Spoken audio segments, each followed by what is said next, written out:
Hello dear students, how are you? So yesterday we discussed survival analysis, basics of it. We went through some examples of the kind of data which can be treated as survival analysis data, and then we talked about the costs associated with conducting the experiments where this kind of data gets generated. We also noticed that not every time it is possible to run the experiment till the last failure is observed, and so the need to censor the experiment arises. So let us see what do we mean by censoring. It is basically a technique to reduce the experimental time. It occurs when lifetimes are known to have occurred only within certain intervals. Means what? It is as if some part of the lifetime is missing. So for example, if the person enters and a person undergoing certain trials or certain experiment, if he enters that experiment after a particular period after starting the experiment, then the earlier part he would have missed. Similarly, if that person exits the study before completion of the study, then the right part of the study, his observation would be missing. Means in short, if the lifetime occurs within an interval, then it would be a censored data. So the remainder of the lifetimes means the remaining lifetimes of the remaining persons who are involved in that particular study, that would be known exactly. So in short, censoring occurs when instead of observing the lifetimes for all the individuals who are undergoing the experiment, if the lifetimes are observed till a pre-decided time or only a fixed number of lifetimes are observed. So in both these cases, censoring is said to have occurred. So there are various categories of censoring: type 1 censoring, type 2 censoring, random censoring, hybrid censoring, interval censoring, etc. So let us try to understand them one by one. So let us see what do we mean by type 1 censoring. So type 1 censoring is also called as time censoring. So now why do we have this word time? So let us uh, give it a thought. A number of identical items or individuals are simultaneously put into operation. So in by operation they mean certain individuals are appearing or undergoing certain treatment or particular study, or if they are items then they are undergoing certain test and so on. So all this is clubbed together in the word operation. So however, this study is discontinued at a predetermined time, say T naught. So this time before starting the experiment or the operation, this time was decided according to the parameters. So for example, there can be a cost parameter, there can be a time parameter. So there can be a limitation in terms of cost, there can be a limitation in terms of availability of equipments needed for running that experiment and so on. So accordingly, this time has been decided already before starting the experiment. So now suppose NU items have failed by this time. So out of those N items which are undergoing the operation, NU items have failed, and the remaining NC, which is N minus NU. Please note a correction here. This should be N minus NU items remain operative, not N into NU, N minus NU. So the remaining items remain into operation. So these are called the censored items. Why they are called censored? Because their complete lifetime was not observed. Instead, the information which we have is that these items were functioning till the time T naught. That is the piece of information we have about these NC items. Whereas for the remaining NU items, we know their exact time of failures. So such a kind of data is censored data. So the data consists of the lifetimes of NU failed items and the censoring time for the remaining NC items. So this type of censoring is also called right censored data, since the times of failure to the right are missing. Correct. Means the higher values of the time of failures are missing here, isn't it? So suppose a study is conducted till say 100 hours it will be conducted. So the study was started at 0 and it went on for 100 hours. So those people or those items which did not fail till 100 hours, means those items which had higher lifetime or needed more time for failure, those lifetimes or failure times were not recorded there, and so right side data is missing. So in that sense, right side means higher valued data is missing. So in that sense, it is also called as right censoring. So let us consider an example. So power supplies are major units for most electronic products. So suppose a manufacturer conducts a reliability test in which 15 power supplies are operated over the same duration. So the manufacturer decides to terminate the test after 80,000 hours. So suppose 10 power supplies failed during the fixed time interval, that is 10 power supplies have failed before 80,000 hours. Then the remaining 5. So now because 15 were there under operation, so the remaining 5 power supplies were still working. So they are type 1 censored. So now can there be another type of censoring? So another but less common way to test is to decide in advance that you want to see exactly k failure times and then test until they occur. So instead of fixing the time at which the experiment will be stopped, that is T naught, instead the number of failures is fixed before conducting the experiment. So for example, in this power supplies case, instead of saying that the test will be stopped at 80,000 hours, if we say that the test will be stopped at the time of 10th failure. So it means whenever the 10th failure of power supplies occur, then at that time the experiment is stopped. So then this will be the type 2 censoring. So let us see here. So if n units are put on test, means if n units are under operation, then if the experiment is to be stopped after kth failure, at the time of kth failure, then this is a not so common practice, but yes, this is called as type 2 censoring. So for example, you might put 100 units on test and decide you want to see at least half of them fail. So this is also possible that you decide the percentage. So 50%, so it will be 50th units failure. So here k will be 50, but T naught is unknown. Why T naught is unknown? Because the time at which the experiment is going to stop is nothing but the time at which the 50th failure is going to occur, and all these are random variables, and so T naught here will not be known beforehand, but it will be a random variable. So this is called as type 2 censored data.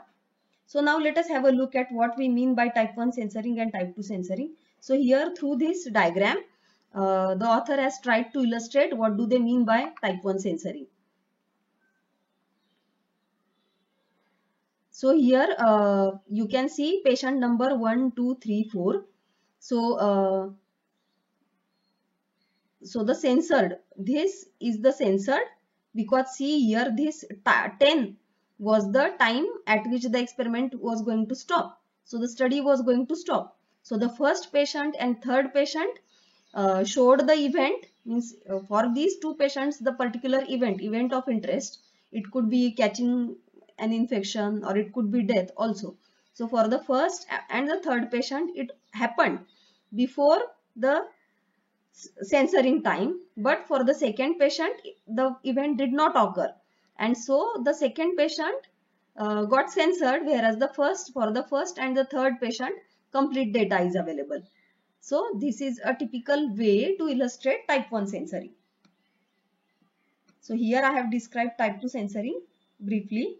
So number of n identical components are simultaneously put into operation. Then the study is discontinued when a predetermined number of items fail. Hence the failure times of the k failed items are available. These are the k smallest order statistics of the complete random sample. Now what do we mean by this? So when the first failure occurs, so suppose x is the random variable which indicates failure time of the item. So x1 will be the failure time of the first item, x2 will be the failure time of the second item, and so on. So now because items will be failing one after the other and no simultaneous failures are assumed. So in that case, since the items are failing one after the other, when the first failure occurs, we would say that we have got x ordered 1 minimum of all the failure times. Then when the second failure occurs, we would say that we have got x ordered 2 because it will be the second minimum of all the observations, and so on. So when the kth failure occurs, it will mean that the kth smallest order statistics has been observed. So for the remaining items, the censoring time. So what will be now the censoring time for the remaining items? So x ordered k will be the censoring time for the remaining items. So one more example and brief illustration of this type 2 censoring. So 12 ceramic capacitors are subjected to a live test. Now in order to reduce the test time, the test is terminated after 8 capacitors fail. So 8 out of 12. So that is the proportion. So the remaining are type 2 censored. It may be noted, now see here. Let us try to understand this with the same example. So 4 patients are there. But now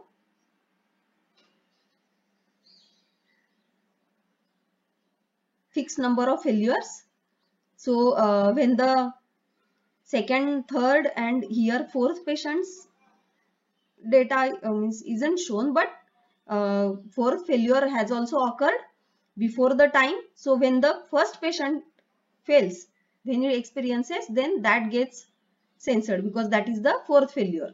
Sorry, let me explain it again. There are 4 patients, 1, 2, 3, 4. Now the fixed number of failures, that is 4. So when the fourth failure occurs, the study is going to be stopped. So suppose second, third and fourth patients fail first. So first the third patient fails. He experiences that event. Then the second patient experiences event. Then the fourth patient experiences the event, and then the first patient. So first patients get censored here. So it's not exactly clear, but I think you will be able to understand it after spending some time on it. So what do we have here is, we can easily note that in type 1 censoring, the number of failures is a random variable, whereas in type 2 censoring, the time interval over which the observations are taken is a random variable. So type 1 censoring and type 2 censoring are the most common types of censoring. But can there be another way to carry out the experiment? So here comes the right random censoring. So what do we mean by right random censoring? So it occurs when the complete lifetimes are not observed for reasons which are beyond the control of the experimenter. For example, it may occur in any one of the following situations. Loss to follow-up. So the patient may decide to move elsewhere and therefore the experiment may not see him or her again. Okay, so it is possible that the patient has changed the treatment or changed the hospital where he was receiving the treatment, and so is no more available for the follow-up treatment. So loss to follow-up, that can be one reason. Then withdrawal from the study. So the whatever therapy the patient was receiving, he may show bad side effects to the therapy, and so it may be impossible for him to continue with the same treatment, or the patient may become non-cooperative. So in that case, the patient will be withdrawing from the study. Then the third reason is termination of the study. So a person does not experience the event before, so it is possible that the study had to be terminated even before one of the patients experience that particular event. So in that case also there will be censoring. Then the fourth reason can be the value yielded by the unit under study may be outside the range of the measuring instrument. So means what? It is possible that in some cases when the failure time was so large that it was not or the breaking point was so high that it was beyond the beyond the range of the measuring instrument. So let us try to understand this better by this example. So mining company, it owns a 1400 car fleet of 80-ton high side rotary dumb gondolas. Now what is dumb gondolas? So it's like it's some kind of this, it's a huge truck. So there are more wheels, but this part of the truck goes up, and so whatever dump is there inside this, it gets thrown over to the floor. So this kind of truck they call as dump gondola.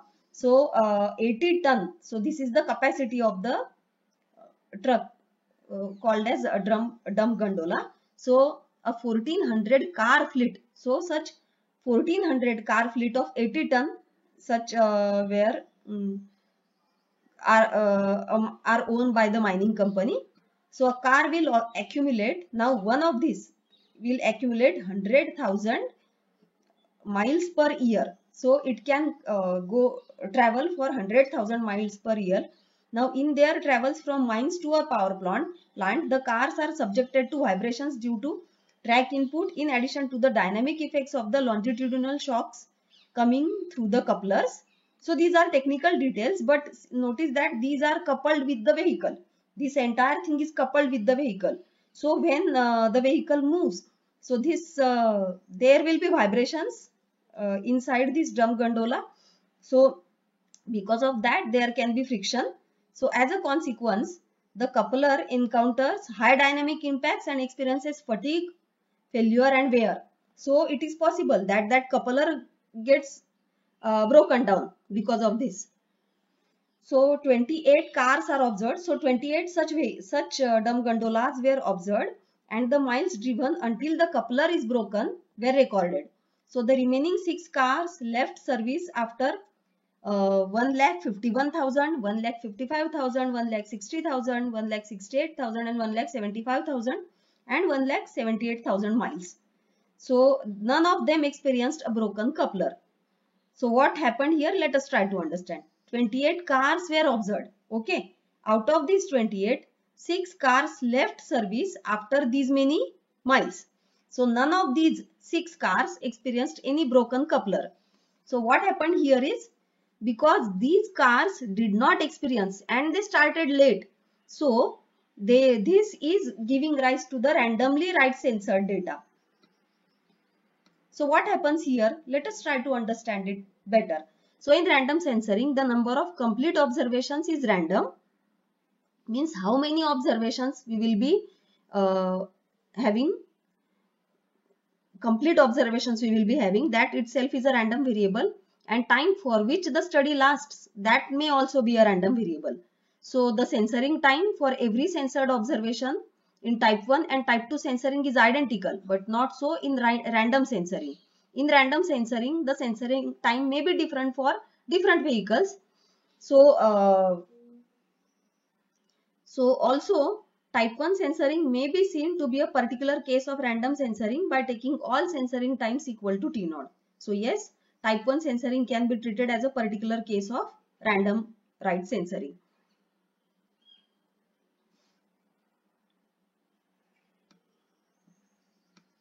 Now let us see what do we mean by left censoring.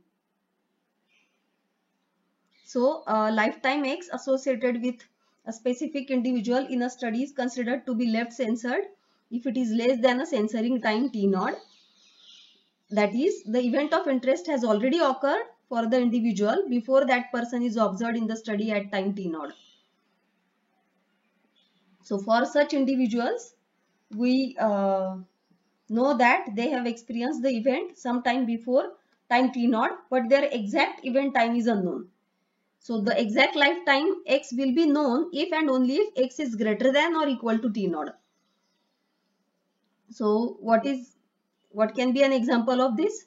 So I had mentioned it earlier in the lecture that suppose a patient enters a study after maybe a little late, or suppose a person has started taking the treatment at home and then he visited the hospital at a later duration. So the time at which he started the treatment exactly, that was known to him but not to the hospital. So as a result, what will happen is he would have, so when the hospital will have the data of the remaining patients, these patients data will be surely known only when he enters the hospital. So hospital will have this partial information that that particular patient had started the treatment, but exactly what time. So what they will have information about him is that suppose on the 10th day, once he started taking the treatment, on the 10th day, suppose he has visited the hospital and he has told the hospital people that he has started the treatment. Then in that case, they would say that he is undergoing the treatment for more than 10 days. So right, so here the left censoring has already happened. They don't know exactly at what time he started taking the treatment, but what they know is it is definitely more than 10 days. So this will be called as left censored data. So thus left censoring occurs when the observation does not get recorded unless it is larger than a certain threshold, which may or may not be identical for all observations. So let us consider an example. So for example, the presence of certain gas cannot be measured unless it equals a threshold of 6 parts per million with a particular measuring device. So if it is not more than 6 ppm, it won't get measured. Means every observation, these observations have to be more than 6 ppm to be measurable. So such data set will yield left censored observations. So let us consider a better example. So in a study to determine the distribution of the time until first cigarette use among high school boys in Delhi, the question was asked, when did you first use cigarette? This was the question asked to high school boys in Delhi. So by school boys we mean kids studying in 9, 10th, 11th, 12th standard. So one of the responses was, I have smoked but cannot recall just when the first time was. Okay, so this is a probable response. So a boy who chose this response is indicating that the event had occurred prior to the boy's age at the time of interview, but the exact age at which he started smoking is unknown. So this kind of example, this is a typical example of a left censored event time. The event has already happened and then the study is being conducted. So the data set, now this is an important point, it is always possible that the data has both types of censoring. So left as well as right censored observations. So in which situations can this happen? So let us consider this example. A psychiatrist collected data to determine the age at which children have learned to perform a particular task. So obviously here the mental ability of the child will also play an important role, because the child should be able to perform that task. So the lifetime was the child has taken to learn to perform the task from date of birth. So since date of birth, if this is the time, if this is our definition of time, then those children who already knew, now this study was conducted by the psychiatrist. Now the psychiatrist might have made certain kids and then he decided to conduct that study on those kids, but some of them might be already knowing the task he is asking them to do. So the task can be solving a Rubik cube. So the kids who have already learned this, suppose the kids are 8, 9, 10-year-old kids. So it is possible that the kids have already learned from somebody how to solve the Rubik cube. So if that is the case, then these kids, when they arrived for that test, then the kids who already knew it, for them this data is left censored, because what we know is the event has already happened, but when it has happened, that is not known exactly. And now it is also possible that till the time of the study, means till the end of the study, some kids were there who were unable to solve it at all. So in that case, the kids could not learn to complete the task even by the time the psychiatrist departed or stopped the study. So for those kids, the observations will be right censored.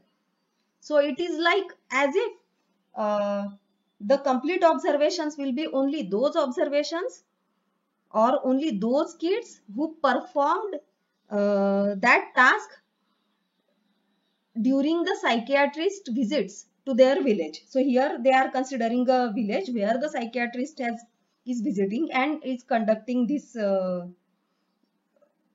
experiment. So those kids who were able to perform that task during his visit, only for those kids the complete observations will be available. So in short, the observations which lie in the interval will only be available fully.